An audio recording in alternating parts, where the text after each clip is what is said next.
Not a few. Yeah. Hey, everybody. Sorry, we are here. We're just running a few seconds behind. We're just waiting for Jamie. Jamie's going to pop on, and we'll be here in a few minutes. Okay. Oh, how do I? Be right back.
Hello. Oh no, that's not a good sound.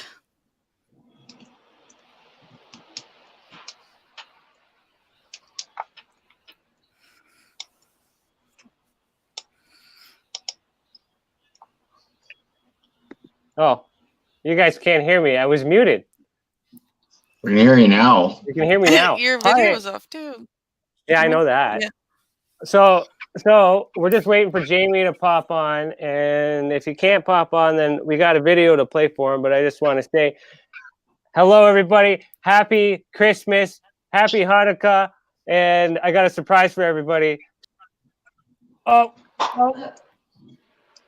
Yeah. Merry Christmas. So this is our Ask Us Anything special, end of the year special. We got Alex, the Maverick. How do you say it? Mistretta or Mistretta? Mistretta. You got it right. All right, Mistretta, the Maverick cryptozoologist, and then we got Chantel Chauvin. Is that right? CC Chauvin. Chauvin. Chauvin. Okay. CC. And the CC. I should have went to C. Yeah. No, And then it's we fine, Chauvin. got the demon guy, Tim Morrison, coming, and it looks like Jamie's gonna pop in soon. So the way this works is we're gonna shoot the crap for a bit. We're just gonna talk about whatever you guys want to talk about. Until you guys start asking questions, I'm just gonna ask peeps questions. So who wants to go first? Nobody laugh. Put the beard on. It's full of candy cane stuff. It Yeah. looks like I murdered the elf, so I can't wear that.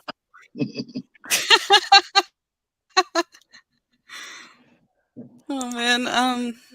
Tell us what's going on for 2021. Let's talk about that. Well, I wanted to start. Actually, we can get to that in the end. Let's talk to Tim first, because I was going to start with Jamie, because Jamie was the oldest, but Jamie's not here. But Tim, you'd be the second oldest in the group.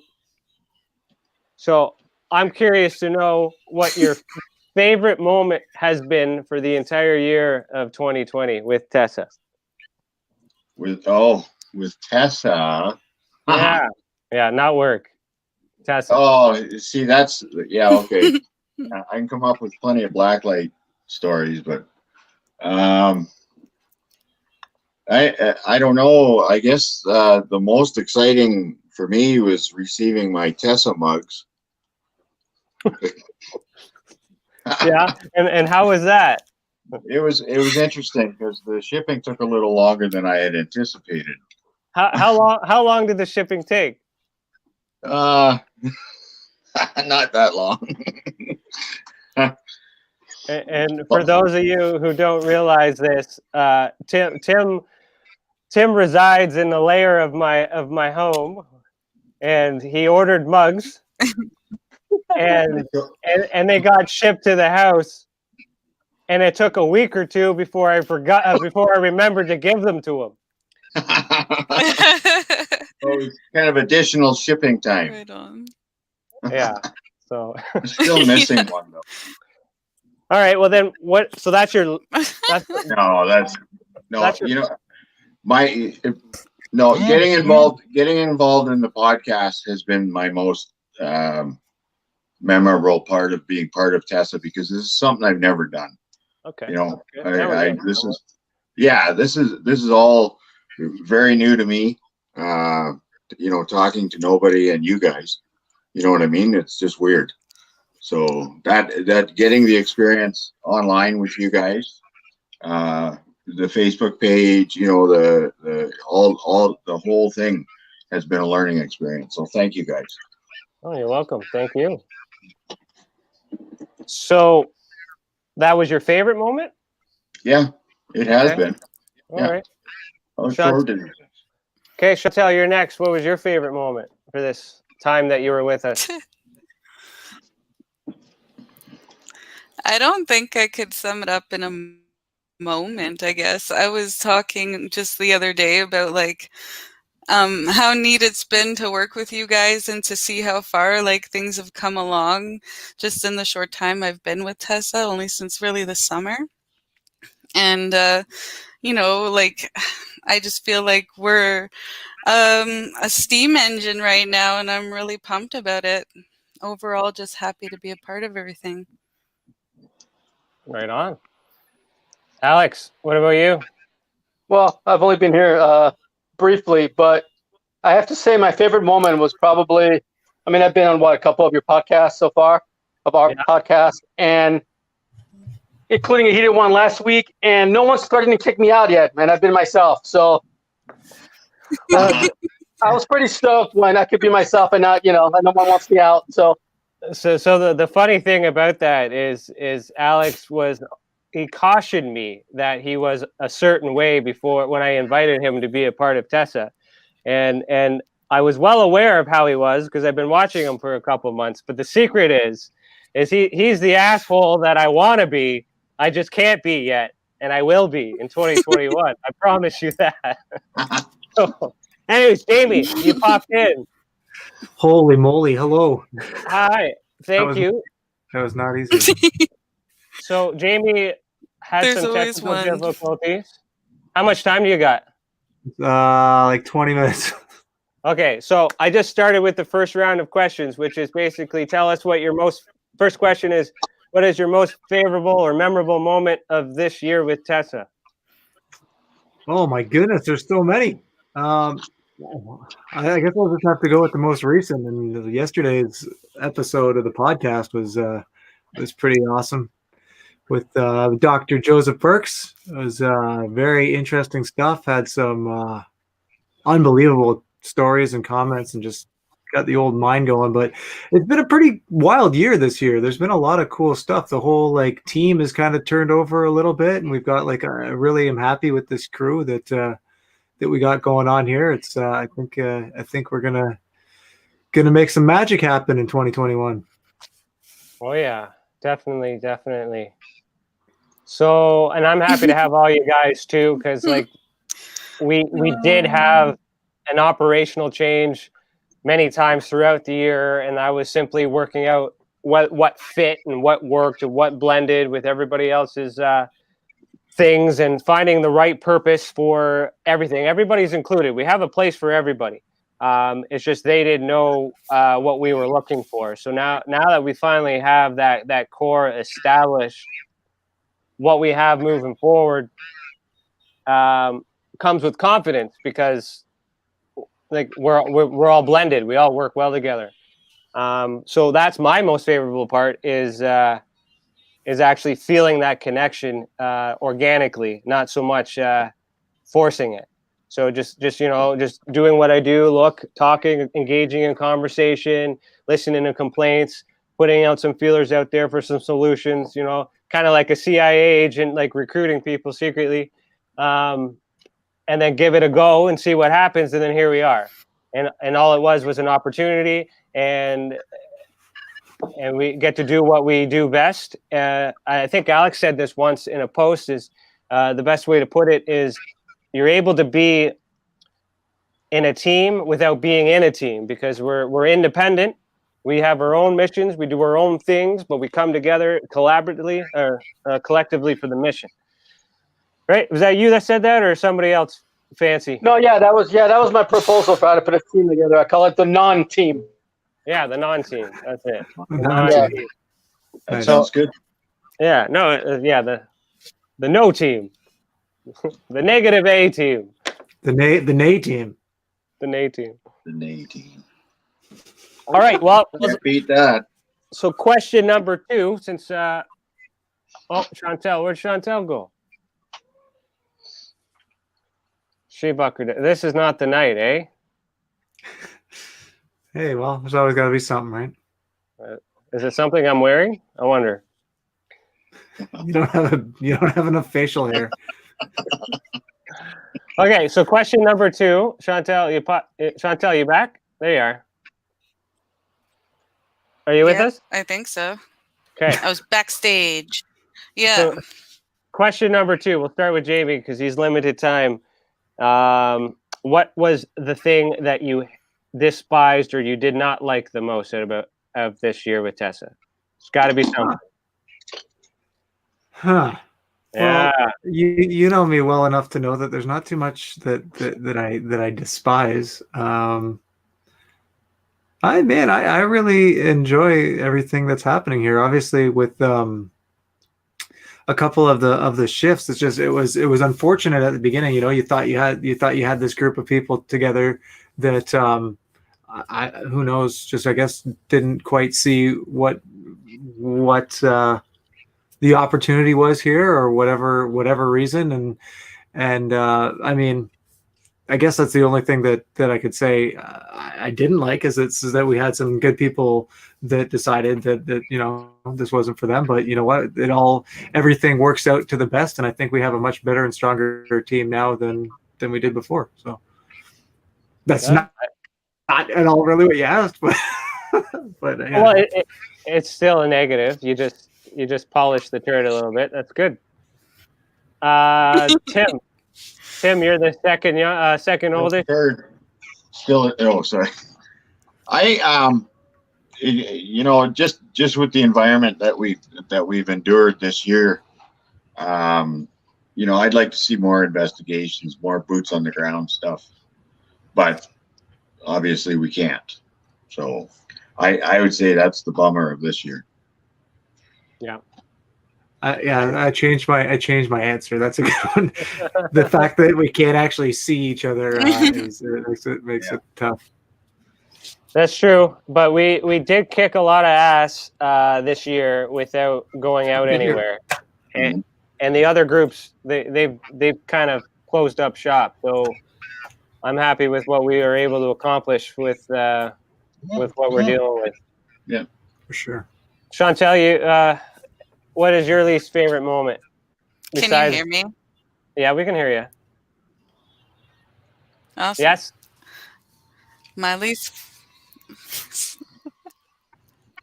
There's a lag. I'm on crappy satellite internet. Elon Musk won't serve me.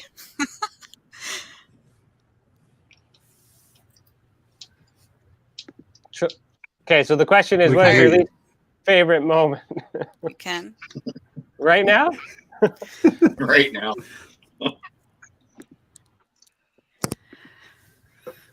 I don't know. My least favorite moment of TESA, it's hard to say. It's probably I underestimated how much I would learn in a short amount of time. And it's almost like I have to take time to maintain open-mindedness.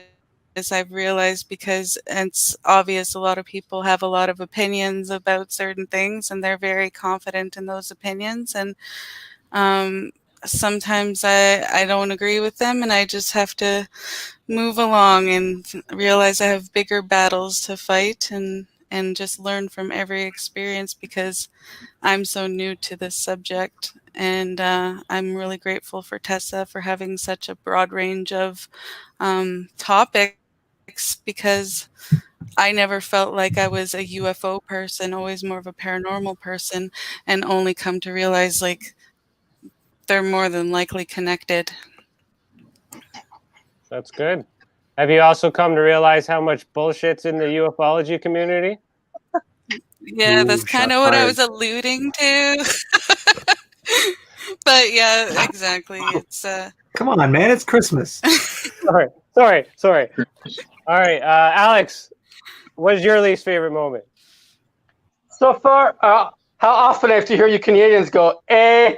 no way. What are you talking about, eh? What's that all about? I'll give you something to cry about. Sorry, Alex. That's a good one. That's good. That's okay. You're lucky the border's closed. I'll try and work on that for you, Alex. Thank you. I can't make any promises, but I'll do my best. Getting a little warm here. So, what is your least favorite moment then? Is that legit? Were you like? No, I'm kidding. No, I'm kidding. But I don't know. I don't know if I have one yet. Oh. You know, I'm sure I will. I'm gonna do something, say something, and I'll have a least favorite moment. I'm sure soon enough. You know, Yeah. but I mean, yeah, I don't know. Sir. Well, I got one. Actually, I got one right now. He's only been here like a month. I had a feeling you were going to say that. What's the problem? It's Christmas. I'm so upset none of you guys dressed up. I'm the only guy who dressed up for the Christmas party.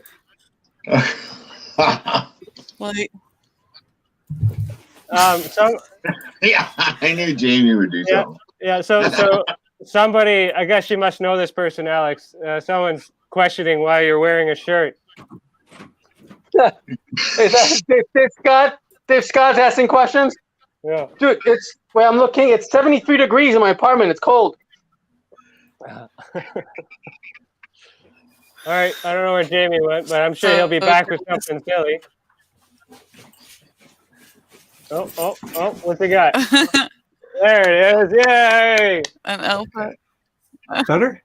Yeah, that's better. I definitely don't own anything like that, even though I can't. Okay, Jamie, how much time? I don't How know, much 10 time more you minutes, got? probably. Okay, perfect. All right. What is your plans for 2021, Jamie? Ooh. Well, Like that's all TESA going to related. depend on. That's all, well, yeah, that's all going to depend on what good Mother COVID has in store for us. But personally, I'm really excited for the expo. I really am looking forward to helping fill that thing up and getting some more experience. I'm learning a lot. I really love this community, and I really enjoy meeting and chatting with the experiencers. If I can get some more, be able to help more experiencers in any way possible, that's kind of what I feel like I'm here for. So yeah, hopefully I'll be able to do that. The podcast has been a lot of fun. We're getting a lot of great guests. Yeah, just looking to grow. Like I said, really excited for the expo. Really hoping that everything starts to clear up so we can do that in person and have the live event. Mm-hmm. But yeah, I'm just looking forward to help growing this wonderful team of ours, and looking forward to kicking some ass, Yeah, man. cleaning up all your all your enemies. Hey, befriending them all and for Trying the to cleaning up your record, mess. I do not close those doors. They do. I always extend, and I always try to help, and I always try to help them. They don't realize I'm helping them. Eventually, they'll realize that we've been trying to help them all along, and hopefully by then there's still a place for them. But don't blame me for other people's. Hey man, I didn't. What's the word I'm looking for? Esteem issues. Stubbornness. Yeah, if they were good in the first place, they wouldn't be Oh. worried. They wouldn't be worried about us. Yeah, you don't push any buttons. No, No. I'm the guy everyone loves to hate. Yeah, just for no reason. Well, there's reason. I don't good know. I reason. hate Santa Claus for no reason. What? Why? I He's don't great. know. He doesn't belong in this world. Santa is scary. Who sees you when you're sleeping, watches you when you're awake? Now he's got elves on the shelves all over the place. Well, that's because Santa's I've put a CIA. campaign. Santa's CIA. Okay. Basically. So, was that just Jamie? Yeah, That was Tim. just me. I don't know. Sorry, Tim. What is your plans for 2021? Well, my plans, or what am I looking forward to? Whatever. 2021. TESA. Yeah, I'm looking towards the expo, and I think I'm looking forward to the process getting up there. And of course, we're starting EA, so I'm excited about that. Yeah. Going forward in 2021. Okay. You want to tell everybody what EA is? I think Chantel does a better job than I do. Okay, Chantel, you're up. The pressure's on. Okay. Pressure. Well, EA is their short form for Experiencer Anonymous. We just like calling it EA. It's a lot easier. So Experiencer Anonymous, our first one's going to be on January 9th, 2021. Ryan's going to have to tell me the time because I've already forgotten. I think it's 2:30. 2 Anyways. p.m. Eastern. And 2 then, p.m. Eastern? yeah, 11 Okay. a.m. Pacific. Right on. Yeah, so we're offering tickets right now to that Zoom meeting, and the intention is for everyone to kind of get together and support each other and talk through their experiences if they want, or just talk through things that they're going through. And yeah, we're really looking forward to seeing who joins us, and it's our very first one, so I hope everyone will be kind, because I'm sure there'll be some kinks to iron out, but we will do our best. There will be. I'm sure you guys will do great. If not, I'll hear about it. Yeah. Ryan's got some elves on the shelf. Yeah, We'll be hanging out. all the Do elves on you? the show. All right, Alex, what are you looking for 2021? Getting out of my apartment when I'm allowed, first thing, so I can get back to investigating, which is, just Yeah. probably what I do best. Obviously my social media game isn't all that great, but investigating is what I want to get back. I have You're about welcome. 5 big projects I've had in mind for years. Yeah. I mean, my main goal is to actually get those actually moving for a change this year, Okay. So, and using you guys to do it. Hey, that's Nice. what we're here for. Use the way, and like the Experiencer Support Association is not just limited to experiencers, because majority, like even us investigators, we do experience things because we're experiencing the phenomenon of the people. So that helps. Like we're included in that. No, but Well, here's what really my big goal is, and that's why I like you guys. And this is one of the main reasons I actually joined with you guys. Is I've always had this vision of having this connected network between real people in this field that want real answers and are able to do it. And so being with you guys and bringing in, some people I trust, like Steve Murillo from MUPARS and some guys from overseas, some cryptozoologists that I really trust. I've always had this vision of this big, like connected non-team is, like we talked about earlier. And that's what my main goal is for the year, so we can all kind of join in and then get answers together, No, that's Awesome. good. That's like the ambassador idea that we're talking about, the best of the best from all the areas weighing in on the cases at the end of the year, so we collectively agree or disagree on whether these are knowns or unknowns, instead of a single opinion from an individual research who's got just only their own individual work.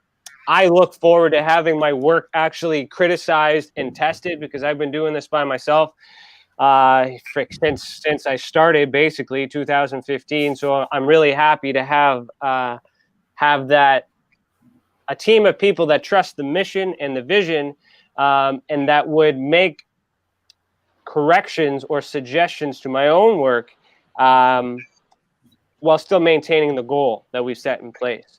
Because if I do that to anybody else, the ones who hate me, all they're trying to do is prove that it's bad, so that way theirs is better. But the thing is like that's why they're not here and we're here. But because here's the thing, there's a lot of great people in this field, whether it's the UFO, parapsychology, ghost, or cryptozoology field, and it's not always who people think it is, and there's a lot of people that deserve more attention to get more work, and and this guy, I think this can really, really do it, so that's what I'm really looking forward to, that opportunity.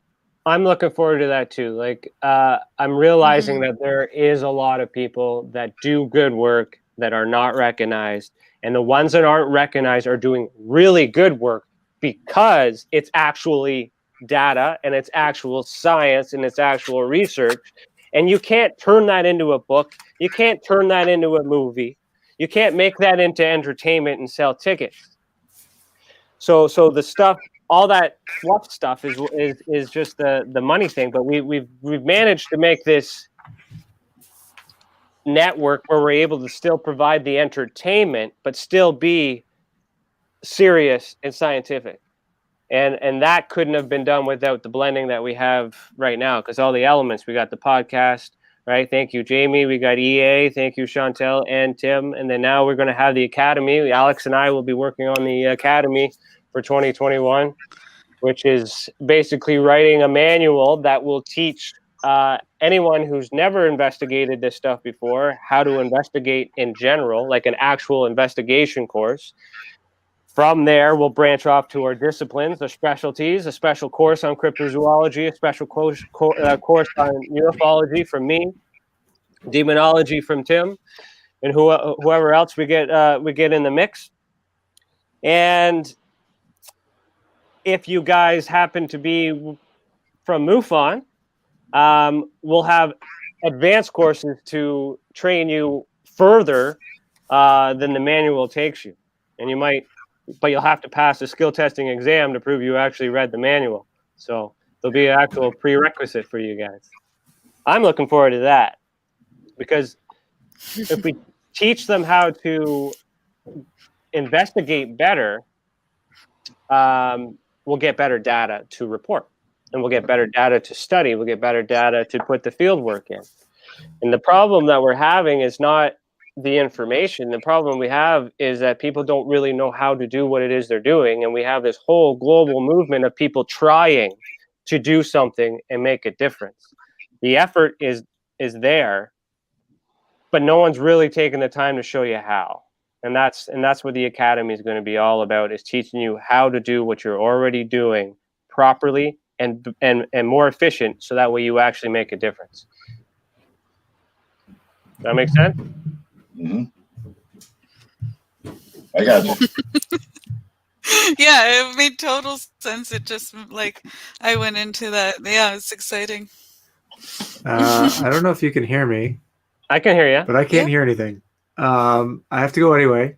Oh. But thank you for having me. I'm sorry, I don't know what happened. I just hit my mic, and now I lost. I can't hear. So if you said anything, awesome. But thank you guys so much for having me. I'm looking forward to not having to run out so much and showing up late and leaving early. But thank you guys so much for everything you do. Looking forward to spending more time with you and kicking some ass in the new year. So take care. Good to see you all, and we'll see you soon. Okay, bye, Jamie. Happy Jamie. holidays. Happy holidays. Bye. Merry All Christmas. right. Okay, and then there were 4. So does the audience have any questions? You guys are watching live. I got 5 of you on my Facebook page right now. Do you guys have any questions for us? If not, someone want to throw in a random topic? I'm still trying to get my camera going now that Jamie's gone. Did you steal all the bandwidth? I don't know. I'm hoping so. Okay, how about this question? Tim, what is something we should try to avoid next year? Like other than sneezing on other people, what do you mean? There's a lot we can avoid. Well, in the field that we're in, the difficulties, the challenges that we face venturing into what we're doing for the collective. Yeah. Like a risk assessment. What is something a challenge that exists that we're going to have to face that we should try to avoid if possible moving into 2021? Not COVID, that's obvious. I know. COVID's just an easy joke. I think the way the direction we're going is going to be helpful with the reports, right? So I noticed something came through on Messenger, for example, and we had to direct them to the reporting system for the security measures. I guess this person reported everything. It came through on my phone anyway. But Chantel or you suggested they report it through the reporting system. Yeah. So is it somehow funneling all these people to a secure thing? Because the person last night actually put all kinds of stuff. Was it last night? Yeah, it was a few days ago or something. Yeah, it was. Yeah, it had to be a couple days ago anyway. Yeah, I just think that's something we got to watch, because that was a lot of information, and she put personal stuff like phone numbers and So that is well, okay. So if that person is listening, or anyone else who does the same, I can understand that other groups that may be okay, and they do take that information and they want to do whatever it is that they're doing with it, but you shouldn't be. So put the security hat on. Like you shouldn't be so free with your information. The reason why we defer you to the reporting system is not because we don't care. It's because it's a secure format. There are things that's reading. You actually fully understand what giving your information means. And you actually understand, it's explained to you why we need to know your blood type. Because that's like, because it tells you that we're measuring it for what reason. What we, and it also asks specific questions about what we need to do our job.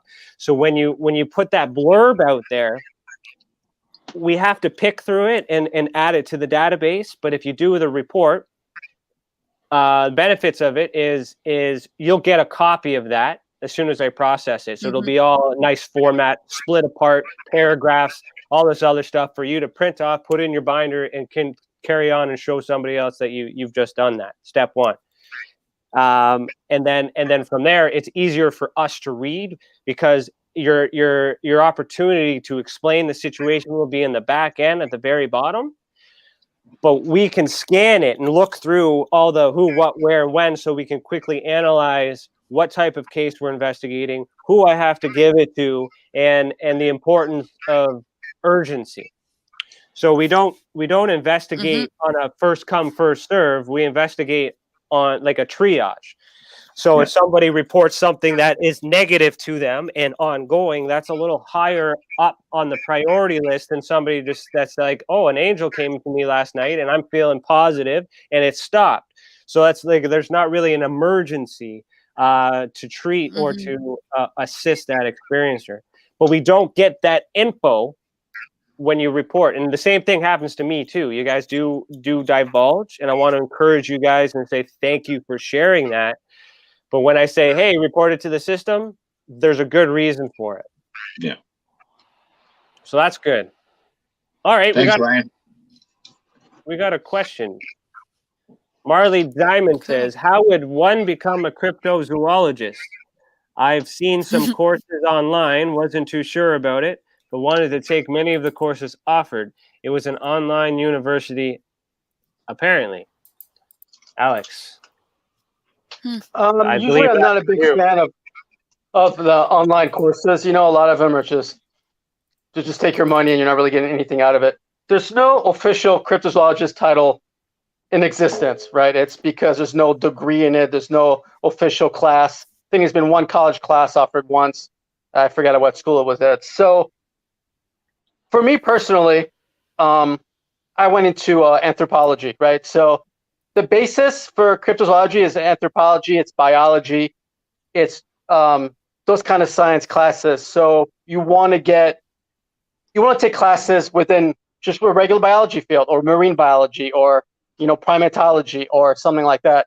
And so I got a BS in anthropology, and that's how I became a cryptozoologist. So there's no, like I said, there's no real bona fide cryptozoology, degree or title, really. Tim, you could say the same about demonology. Yeah, a lot. It's a lot of it's based on experience. My what I research and what I look at is based on my past experience. There are no, like, similar to cryptozoology, there's no demonology university or anything like that. You can get mixed up in the Catholic Church a bit with when you're talking exorcists and stuff like that, but it's an interest. It's an interest and it's an experience for me. That's kind of what I go off of. Hold on, Chantel's saying let me in. I don't know how to let you in. All right, Chantel's got kicked out.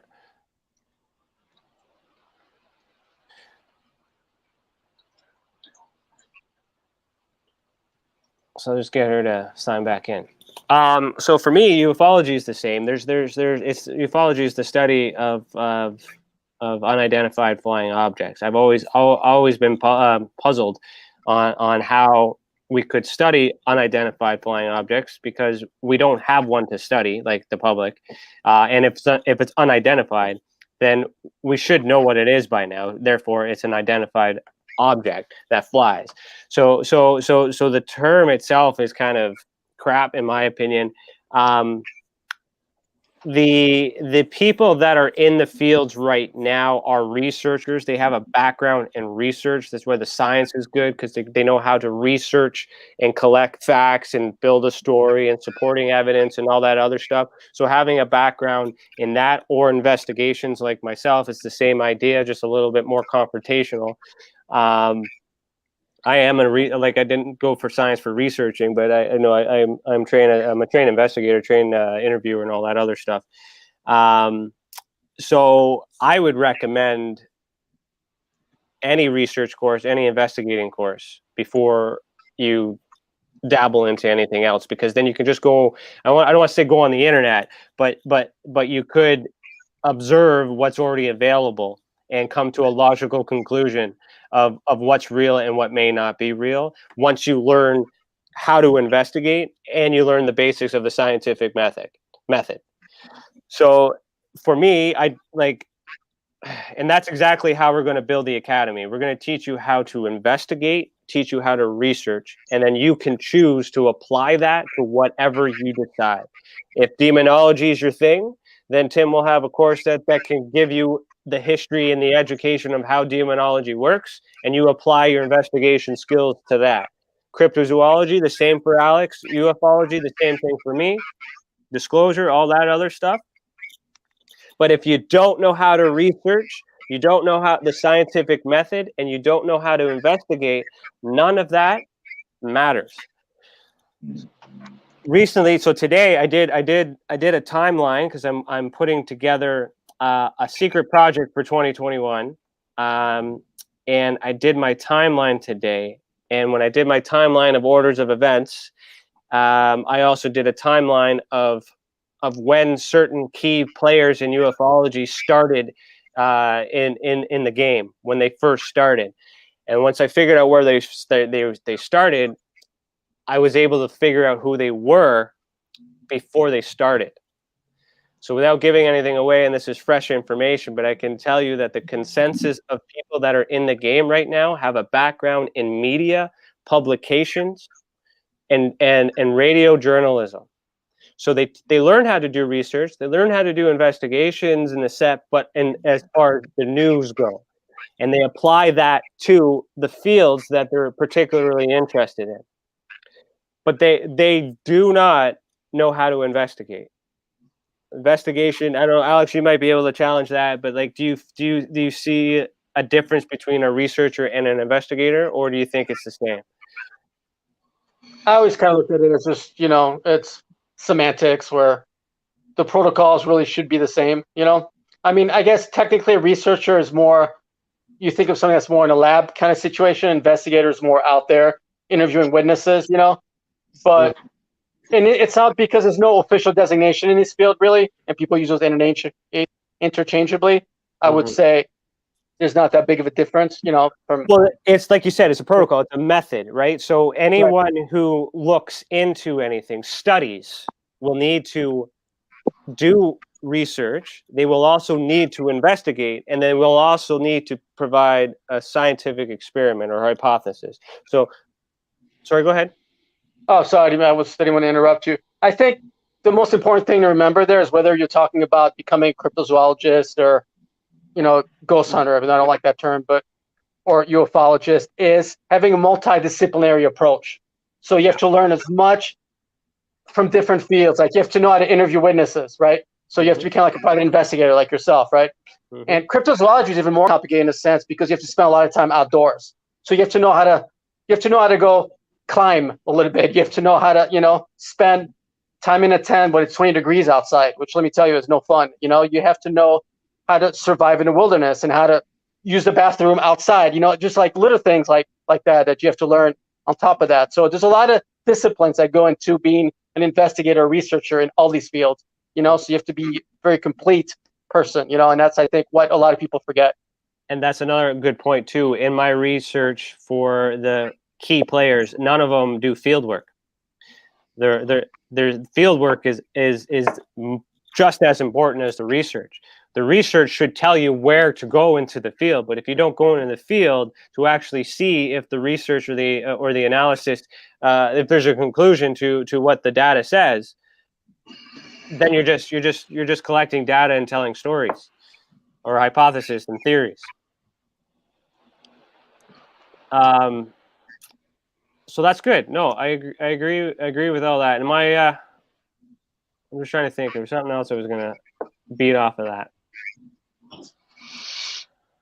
Oh yeah, so the multiple disciplines. So for us in the research side, which you guys, and investigative side, which you guys haven't really seen much this year because we were building the team for the experiencers.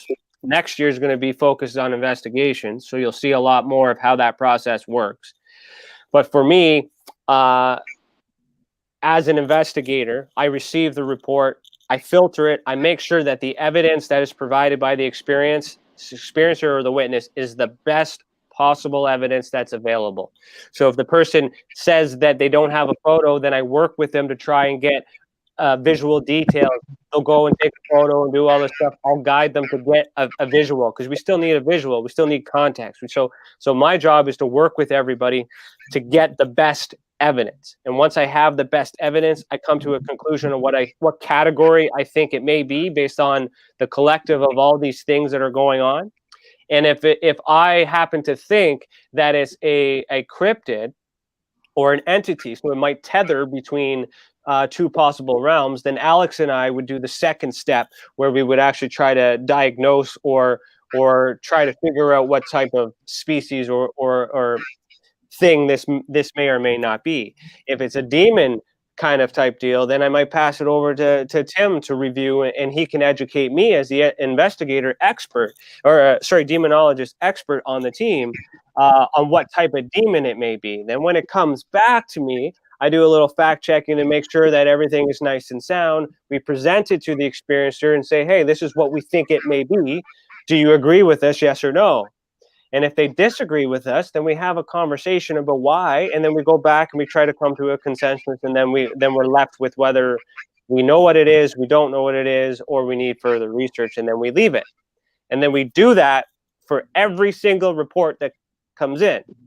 And then at the end of the year, which is we're getting close to the end of the year now, we take all that was in a survey, and we measure the quantities of how much of this certain type of experience is happening in the locations and all that, and figure out a trend, so that way we can learn more about the phenomena. And with that data, the thing that we are unable to do yet because of COVID is to make a hypothesis with that data and then go into the field and try to recreate or capture evidence to support this stuff. So there is a huge process. So if you reporting is very important, because the more information we have, the more we can build, and we can only work with the data that is given to us because we do it a certain way, and our methods are what work for what we're trying to do. And I would encourage you to report to multiple people, not just us, because it's yours, it's your experience, it's your event. Get a second opinion. Third opinion if you want. If you happen to get us on the first go, then you got nothing to worry about. But that's the thing.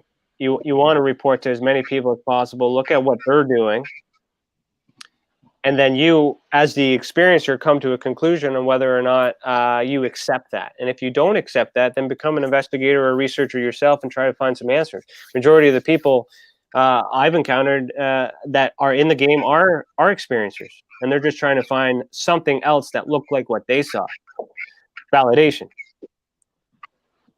Yeah, that's how I started into the whole, I guess, groups on Facebook and found I think also, I think two things are really important, and you just mentioned the word validation. If validation is great when you're an experiencer, but as an investigator or researcher, you can't be in this for validation, because you're going to be biased from the start. You have to be in this because you want answers and follow those answers wherever they may lead, Yeah.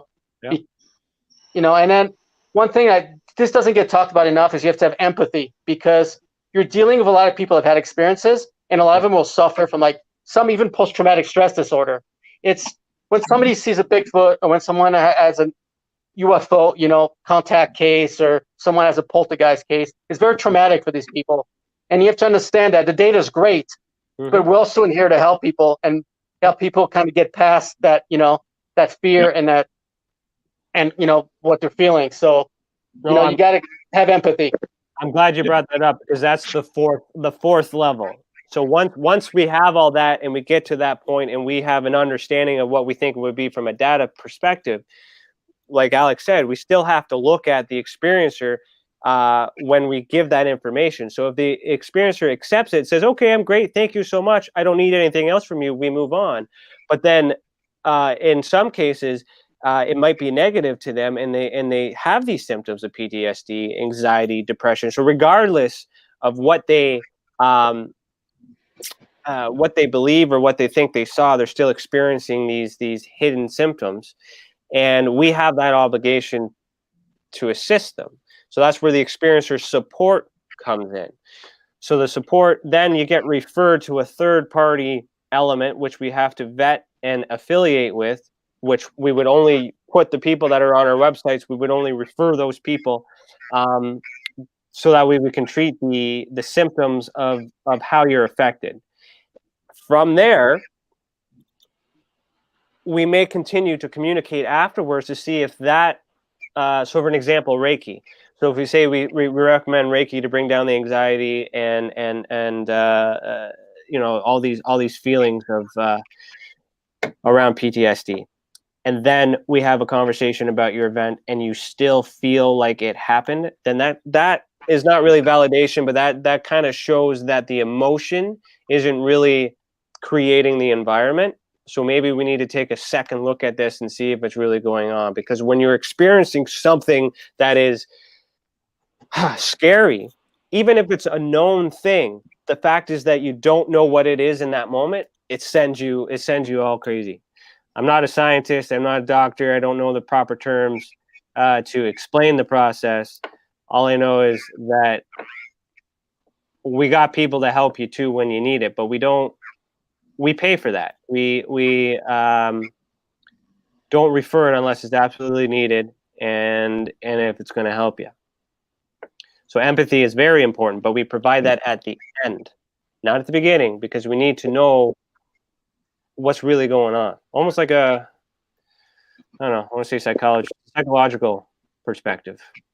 We just listen, write it down, we don't say anything, and then we give you treatment.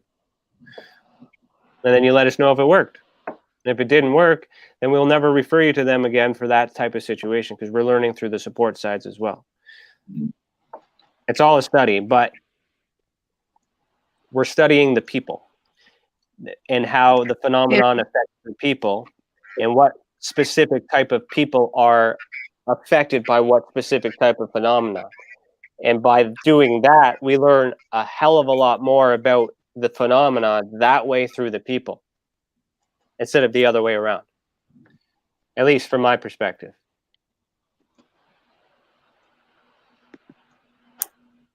Awesome. Yeah, just to add to that with the whole Reiki thing, like you'll even hear Reiki practitioners, they sometimes like you just can't work on certain people for whatever reason. Same with like if you went for a massage and you were dehydrated and somebody couldn't work on you because you were dehydrated.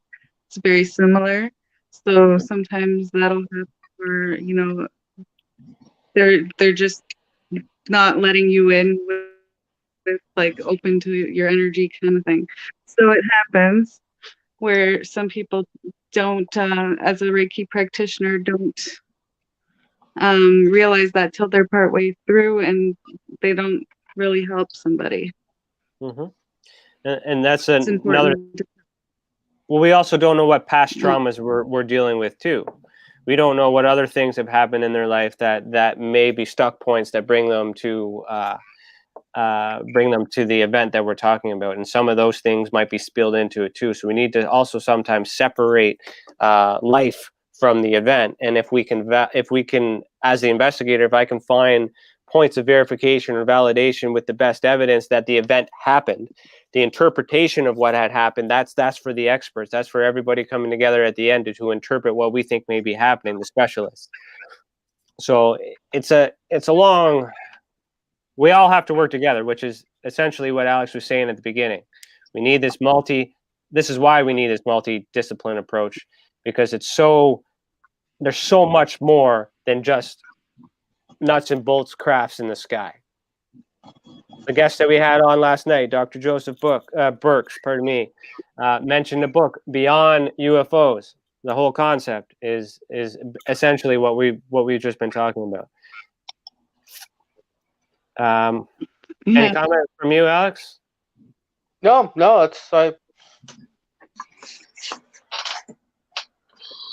I figured you're the bullshit scholar too, so I thought you call bullshit. No. No. I'm in the clear. You and Chantal you're making a lot of sense. So okay, all good.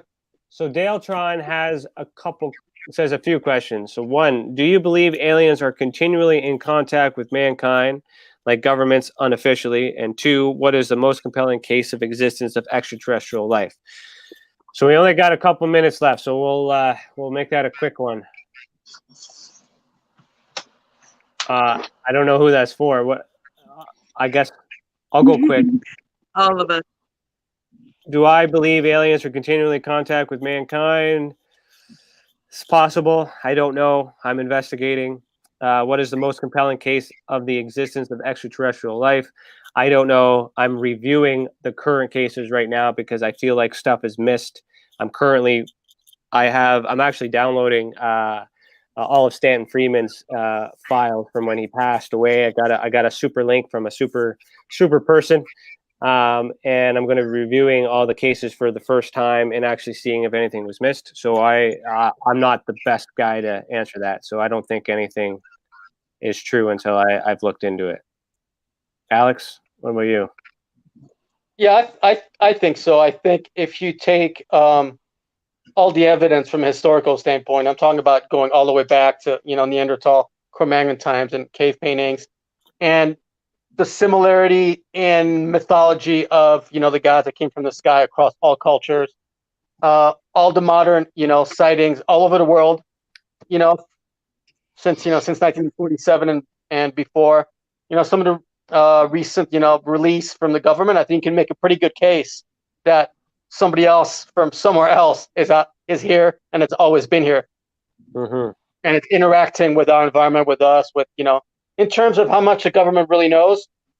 I think that's a little speculative. I think we've never really had a real whistleblower. To be honest, all the whistleblowers have never really provided any kind of proof, so we don't really know what the government really knows.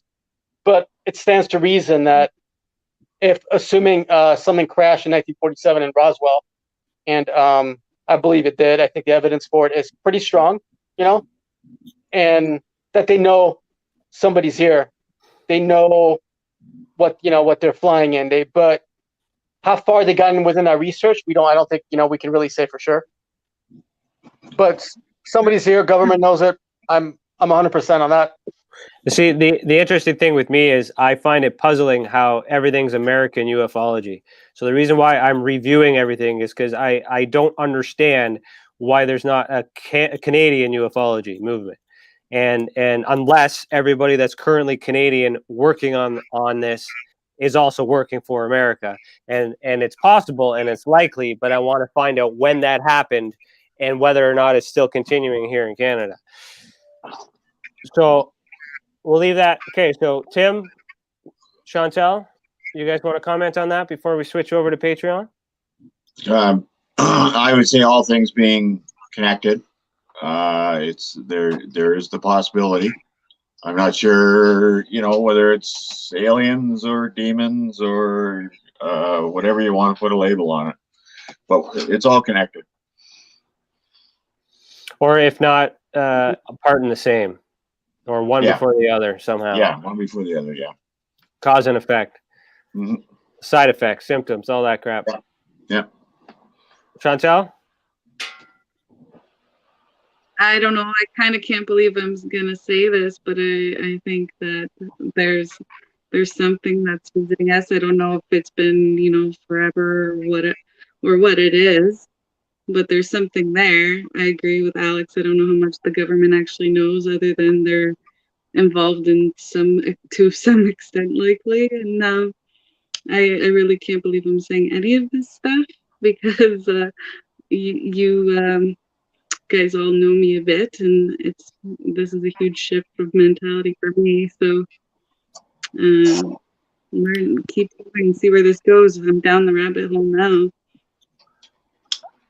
In closing, I would say that until we get definitive proof, we're never going to have any answers other than what you truly believe. So what works best for all of us in this group is that we have our own different beliefs, but we're not staying with them. We're continuing to look, and we're continuing to work to prove whether or not our beliefs are actually accurate. And if we're proven that our beliefs are wrong or inaccurate, we continue to figure out what else we're missing. Alex? I don't believe in belief. You don't believe in belief? Okay. No, I don't start. I mean, I don't believe in anything. It's just I believe in having a hypothesis and then going from there. I think belief. Just for me personally, I hate the word belief because it's loaded, and it means that you're willing to accept evidence without research and without having a hypothesis leading to a theory. Because remember, hypothesis and theory is two different things, right? Yeah. So. And which is, so I see. I mean, just me personally, don't start with a belief system. Start with a hypothesis. Start with a hypothesis. Yeah, probably not the appropriate word anyways, but yeah. Yeah. I have I never thought of it that way. Sorry. I have a tattoo under my wrist here. It actually says believe, but it's separated because lie's in the middle. So I've always said, be careful what you believe because there's always a lie in the middle. So that's kind of right on point. So this is where we're at. This is the end of the year. This is our last live show until 2021, and we'll be back sometime in the first week of January, unless you're a Patreon member. So this is your last chance to head over to Patreon because we're going to show a video that to our Patreon members. We're going to put the Patreon link here in the comments right now. Experiencer. If you head over there, you'll get to talk to us. Yeah, it's only $7 a month, and you get to talk to us a little bit longer. You get a whole bunch of bonus content. You get COVID from Alex because he's sneezing all over the place. all kinds of shenanigans over there. So, on behalf of TESA and the team and everybody, and the experiencers, I do want to say thank you to you guys for helping us get to where we were, and for reporting. Everything we do is because of you, and it's for you. And also, if you become a Patreon member, you get to tell us what you want us to do because you're buying in. You're like a shareholder. If you want to direct us on a certain way or do something, that's what better way than to donate, because then we got your money in that sense, in that respect. So why not put your opinion out there? Now your opinions outside still matter.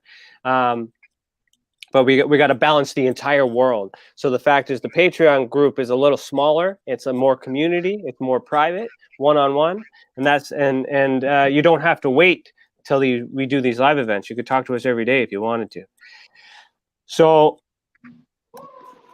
do you guys have any parting things you want to say? Merry Christmas. Merry Christmas. Happy New Year. Happy Hanukkah. Oh. And then Thanks for watching. Thanks for watching. Keep your eyes in the sky. Heed the world.